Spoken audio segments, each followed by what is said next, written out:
Hi everybody, Donna here. I'm an early childhood music specialist and I'm also a voice major. I teach voice privately from children as young as 3 up to adult. And of course I also teach classes.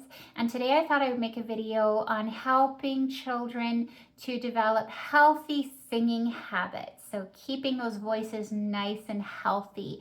We use the term healthy a lot when we're talking about singing because, as I mentioned in a previous video, for the most part, if it feels good, you're doing it right. And we don't want children to have any bad habits that are going to give them permanent damage to their voice or even temporary damage.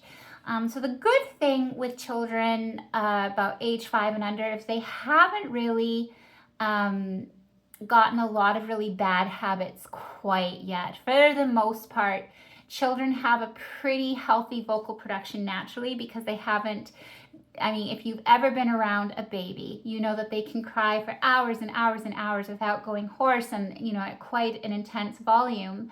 And that's because they have that perfect alignment that they're born with. They're not thinking about breath control and support. It just comes naturally to them. And it's the same thing with young children as well. And sort of the older they get, the more bad habits they get, especially if they're listening to a lot of pop singers who have bad habits.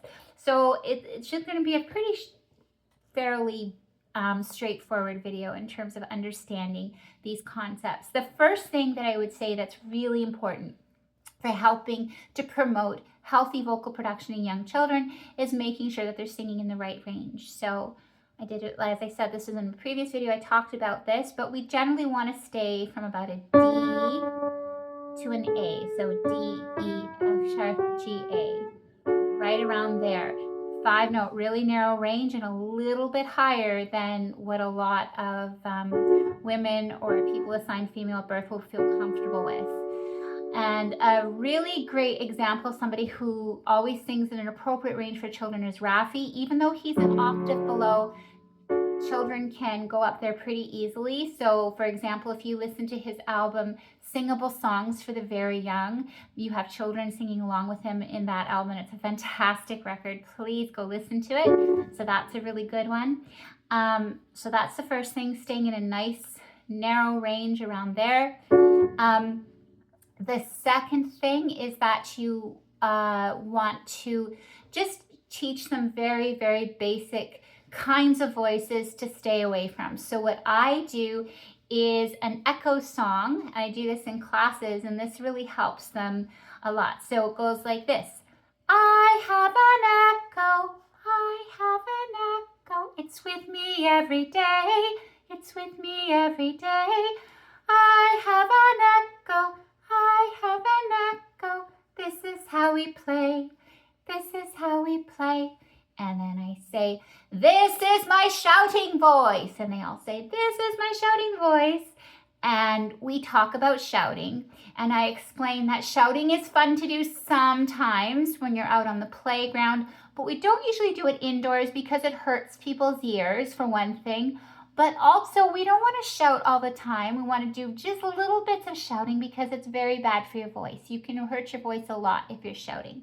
And I like this because if you're dealing with children who are shouting a lot, you can bring the concern back to them if you're trying to get them to be quiet. You don't want to hurt your singing voice, right? So that helps them a lot to motivate them.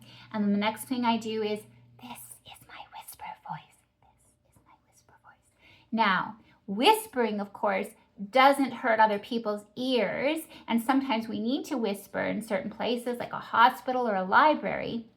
But as I explained, whispering will actually hurt your voice if you do it too much of it. So it causes a kind of laryngitis because of the air that's blowing through the vocal cords when you're whistling. They're not holding together that vibration, so it will dry them out. So the analogy I'll use is like if you have a sheet on a line, a laundry line outside, and the wind comes and blows it. We never ever want to dry out our vocal cords. So that's why we want to keep whispering to a minimum as well. The next thing I do, this is my monster voice.